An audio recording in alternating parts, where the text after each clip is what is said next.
Okay जनाब, कल बड़ा इंपॉर्टेंट मैच और उसी से आगाज करते हैं तनवीर भाई, Islamabad United versus Quetta gladiator. Quetta ने टूर्नामेंट उनका इतना अच्छा शुरू नहीं हुआ, लेकिन जैसे क्रिकेटिंग टर्म्स में कहते हैं कि आपको राइट मोमेंट पे पीक करना है, तो कोयटा ने बड़े अच्छे मोमेंट पे पीक किया और शुरू में जो वो not so good not so bad team लग रही थी, अब वो बड़ी जबरदस्त फॉर्म में आ रही है, मोमेंटम बड़ा अच्छा पकड़ा है।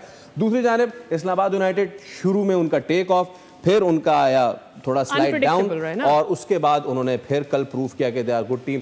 तो पहले साथ हेड टू हेड देख लें। हाँ बिल्कुल, पहले जरा हेड टू हेड देख लेते हैं कि दोनों टीमों के दरमियान किसका जरा पलड़ा भारी है। एंड 22 मैचेस हैं दोनों टीमों के दरमियान हुए और 11 कोयटा ग्लैडिएटर्स के नाम रहे, 10 इस्लामाबाद यूनाइटेड के पलड़े में आए।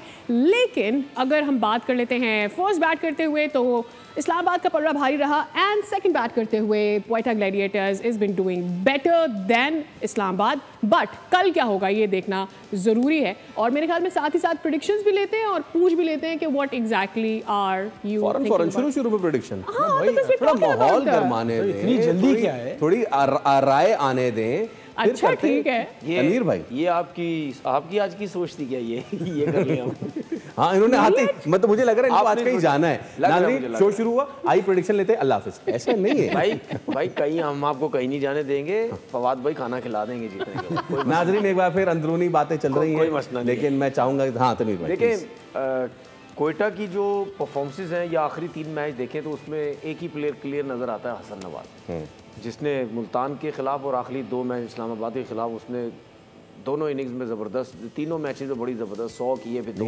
रायली रूसो को कैसे बोल सकते हैं? ठीक है, नहीं रायली रूसो को तो देखिए, बात सुने, रायली रूसो को तो हमने दुआएं कर करके रन करवाए, उससे तो रन ही नहीं हो रहे थे भाई। हाँ वैसे ये बात भी है, ठीक है ना, उससे तो रन ही नहीं हो रहे थे। ये बिल्कुल वही वाला हिसाब है जो एलेक्स हेल्स के बारे में आप कल कह रहे थे। हसन नवाज तो करता हुआ आ रहा है, फिर खुर्रम शहजाद ने बड़ी अच्छी परफॉर्मेंसेस दी है, तो इनके पास जो परफॉर्मेंसेस हैं मतलब वो बहुत अच्छी रही हैं। स्पेशली जिस तरह मैंने हसन की बैटिंग के हिसाब से बात की, फिर आखिरी मैच में जो ख्वाजा ने नाफे ने परफॉर्मेंस दिया वो बड़ी अच्छी परफॉर्मेंस दी। शोज़ शकील ने स्टार्टिंग बहुत अच्छी की थी, लेकिन उसके बाद वो बिल्कुल वो हो गए। फिन एलन जो है वो अभी जब ब्रेक आई उसके बाद नहीं है, लेकिन वो भी वैसा परफॉर्म नहीं कर सके जैसा करना चाहिए था। लेकिन देखिए अच्छी बात ये होती है कि आपके लोकल प्लेयर्स, आपकी लीग की वैल्यू, फ्रेंचाइज की वैल्यू बनती ही उसी वक्त है जब आपके लोकल प्लेयर्स परफॉर्म करते हैं।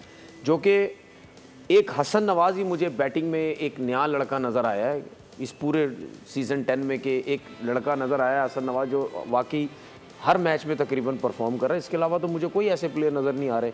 हमने जो कल जितने भी परफॉर्मेंसेस देखी थी 3-4 लड़कों की टॉप की, उसमें पुराने लड़के नज़र आ रहे थे। मतलब साहबजादा फरहान भी था, लेकिन हम उसको साहबजादा फरहान को हम नया लड़का नहीं कह सकते भाई, वो बहुत अरसे से डोमेस्टिक खेल रहा है। तो उसमें फ़खर जमान भी थे, रिजवान भी थे, साहबजादा फरहान भी थे, तो एक आध प्लेयर हमें नज़र आया। लेकिन ये है कि ये अच्छी चीज़ थी कि खुर्रम शहजाद ने बहुत अच्छा परफॉर्मेंस दी है, उसने परफॉर्मेंस अच्छी दी, उस तरह और जितने भी थे।